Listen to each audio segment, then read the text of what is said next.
Hujambo na warigani mtazamaji wa The Rain Media. Tunahakikisha kuwa tunakuhabarisha kutoka ndani na nje mipaka ya Tanzania. Korea Kaskazini yakataa kuachana na nyuklia.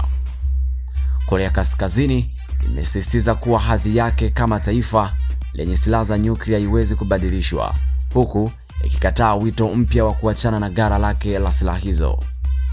Kauli hiyo ilitolewa kupitia taarifa ya serikali ya Pyongyang iliyojibu msimamo wa pamoja na Korea Kusini, Japani na Marekani kuhusu swala la nyuklia katika rasi ya Korea. Taarifa hiyo ilikuja baada ya maafisa mataifa hayo matatu kukutana Ijumaa na kuthibitisha tena dhamira yao ya kufanya rasi ya Korea kuwa eneo lisilo la silaha za nyuklia. Hata hivyo, Korea Kaskazini ilizitaja kauli hizo kuwa hazina mantiki na kwamba ni ndoto isiyoweza kutekelezwa kutokana na hali ya sasa ya usalama katika eneo hilo.